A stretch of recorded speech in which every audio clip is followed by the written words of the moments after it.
ನಮಸ್ಕಾರ. ನಮಸ್ಕಾರ. ಬೆಳಗಿನ ವಂದನೆಗಳು. ಶುಭೋದಯ. ಶುಭೋದಯ ವಂದನೆಗಳು. ಅಣ್ಣ, ಈಗ ಓರಿಗಳು ಫಸ್ಟ್ ಆಗಿ ಬಿಗ್ ಬಾಸ್ ಇಂದ ಬಂದಾದ್ಮೇಲೆ ಫಸ್ಟ್ 2 ಜೊತೆ ಓರಿಗಳನ್ನ ತಂದಿದ್ದೀರಾ. ಇದು ಎಲ್ಲಿ ತಂದ್ರಿ ಅಂತ ಅಣ್ಣ? ಮುಡ್ಕ್ತಾರೆನಲ್ಲಿ ಮುಡ್ಕ್ತಾರೆ ಜಾತ್ರೆಯಲ್ಲಿ ಏನು ಹಗಲು ಹೋಗೋಕ್ಕಾಗಿಲ್ಲ. ಹೋದ ವರ್ಷನೇ ವಿಪರೀತ ಜನ. ಆಮೇಲೆ ಇಲ್ಲಿ ಪ್ರೋಗ್ರಾಮ್ಸ್ ಇತ್ತು. ಆಮೇಲೆ ನೈಟು 2 ಗಂಟೆಯಲ್ಲಿ ಹೋಗಿ 2 ಜೊತೆ ಓರಿಗಳು ತಗೊಂಡು ಮೈಸೂರು ಪ್ರತು ಅವ್ರ ಹತ್ರ, ಮೇರಪ್ಪ ಅವ್ರ ಕುಟುಂಬ ಮೊನ್ನೆ ನನ್ನ ಕರೆಸಿದ್ರಲ್ಲ ಮೈಸೂರಿಗೆ, ಅವ್ರ ಹತ್ರನೇ. ಅವು ಒಂದು ಜೋಡಿ ಎತ್ತು ಭಾಳ ಬೇಡಿಕೆ ಇರ್ತಕ್ಕಂಥ ಎತ್ತವು. ಸುಮಾರು ಜನ ಕೇಳಿದ್ರು ಆ ಎತ್ತುಗಳು. ಆಮೇಲೆ ಅದು ದರ್ಶನ್ ಸರ್ ಅವ್ರ ಫಾರ್ಮ್ಗೂ ಹೋಗಿ ಬಂದಿತ್ತು ಆ ಎತ್ತು. ಅದು ತೋರಿಸ್ತೀನಿ ನಿಮಗೆ. ಆ ಎತ್ತು ಕೊಡೋಣ. ಎಷ್ಟಣ ಒಂದು ಪೇರು ಎತ್ತು ಪ್ರೈಸ್? ಅದು 2 ಜೊತೆ ತಗೊಂಡಿದ್ದು 14,25,000. 2 ಜೊತೆ ಸೇರಿ. ಹೌದು. ಅದ್ರಲ್ಲಿ ಒಂದು ಜೊತೆ ಸ್ವಲ್ಪ ಕಡಿಮೆ ಬೆಲೆ. ಹಂಗೆ ನೋಡಕ್ ಹೋದ್ರೆ ಆ ಒಂದೇ ಜೊತೆ ಒಂದು 10,500 ಇಂದ 11 ಲಕ್ಷ ಬಿದ್ದಂಗೆ ಆಯ್ತು ಒಂದು ಜೋಡಿ. ಎಷ್ಟು ಅಲ್ಲೂ ಇದಾಗ್ತಿದೆ? ಕಡೆ ಅಲ್ಲು. 2 ಜೊತೆ. ನಾನು ಈಗ ಸಾಮಾನ್ಯವಾಗಿ ನಾನು ಎತ್ಕೊಂಡ್ಕೊಳೋದು ಕಡೆಯಲ್ಲೇ. ಏನಾದ್ರೂ ಅಪರೂಪಕ್ಕೆ 2 ಅಲ್ಲು 4 ಅಲ್ಲು ತಗೊಳ್ತೀನಿ. ಬಟ್ ಪಾರ್ಟಿ ಇರಬೇಕು. ಪಾರ್ಟಿ ಅಂತಂದ್ರೆ ಉದ್ದಪ್ಪನ್ನ ಲೆಂತ್ ಆಗಿ ದೊಡ್ಡದಾಗಿರ್ಬೇಕು ಅಂತ ತನ. ಅಲ್ಲಿ ಎಷ್ಟು ಜೋಡಿ ಎತ್ತುಗಳಿದ್ವು ಪರ್ಚೇಸ್ ಮಾಡಿದ್ರು? ಅವರು 5 ಜೋಡಿ ಎತ್ತಾಕಿದ್ರು. ಇಡೀ ಜಾತ್ರೆ ಎಲ್ಲ ಲೆಕ್ಕ ಹಾಕಿದ್ರೆ ಸುಮಾರು ಜೋಡಿ ಬರ್ತವೆ. 1,000 ಜೊತೆ ಬರ್ತವೆ. ದೊಡ್ಡ ಜಾತ್ರೆ ಮುಡ್ಕ್ತಾರೆ ಜಾತ್ರೆ ಅಂದರೆ ನಮ್ಮ ಈ ಕಡೆ ಬಂದರೆ ಘಾಟಿ ದೊಡ್ಡ ಸಾಪ್ಳಮ್ಮನು, ನಮ್ಮ ಕಡೆ ಜಾತ್ರೆಗಳು ನಂದಿ ಆವಣಿ ಜಾತ್ರೆ, ಅದು ದೊಡ್ಡ ಜಾತ್ರೆ.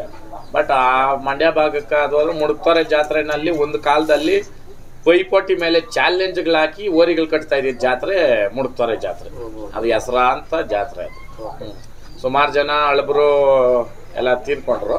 ಇವಾಗ ಅವರು ಪರಂಪರೆನ ಅವರು ಮಕ್ಕಳು ಮೊಮ್ಮಕ್ಕಳು ಮಾಡ್ಕೊಂಡು ಬರ್ತಾವೆ. ನೀವು ಪ್ರತಿ ವರ್ಷನೂ ಹಳ್ಳಿಕರ್ ರೈಸ್ಗೆ ಪರ್ಚೇಸ್ ಮಾಡ್ತಾ ಇರ್ತಾರೆ. ಎಷ್ಟು ಜೊತೆ ನೀವು ಪರ್ಚೇಸ್ ಮಾಡ್ತೀರಾ ಅಂತ? ಇಲ್ಲ, ಹಳ್ಳಿಕರ್ ರೇಸ್ ಪರ್ಚೇಸ್ ಮಾಡಲ್ಲ. ಹಳ್ಳಿಕರ್ ರೇಸ್ ನಡೆಸ್ತೀರಿ ನಾವು. ನಮ್ಮ ಎತ್ತನ್ನ ರೇಸ್ ಹಾಕಲ್ಲ. ಇವು ಮೆರವಣಿಗೆ ಎತ್ತು. ಇವಾಗ ನೀವು ಇದ್ರೆ ಇವಾಗ ಸಾಯಂಕಾಲ ನಮ್ಮೂರಲ್ಲೇ ಒಂದು ಮೆರವಣಿಗೆ ಆಗ್ತೈತೆ. ಒಂದೇ ಜೊತೆ ಮಾಡೋಕ್ಕಾಗೋದು. ಯಾಕಂದ್ರೆ ಜನ ಜಾಸ್ತಿ. ನಾಲ್ಕು ಪ್ರೋಗ್ರಾಮ್ಗಳಿವೆ. ಹೊಸ ಒಂದು ಜೊತೆ ಬಿಡೋಣ ಅಂತ ಊರಲ್ಲಿ ಮೆರವಣಿಗೆ ಇವತ್ತು ಮಾಡಬೇಕು ಅಂತ. ಓರಿನ ಮೆರ್ಸೋ ಓರಿ, ಮೆರೆಯೋ ಓರಿ ಬೇರೆ ಇವೆ. ಕಮ್ಟಿ ಓರಿ ಅಂತೀರಿ ಇವನ್ನ. ಇವು ಏನಿದ್ರು ಮನೆ ಹತ್ರ ಆರಾಮಾಗಿ ತಿನ್ಕೊಂಡು ಮಲ್ಗಿ ಯಾರೋ ಊರುಗಳ್ಕ ಮೆರವಣಿಗೆಗಳು ಕರ್ರೆ ಹೋಗೋದು ಶೋಕಿ ಓರಿ ಅಂತ ಕೂಡ ಕರೀತಾರೆ ಇವುಗಳನ್ನ.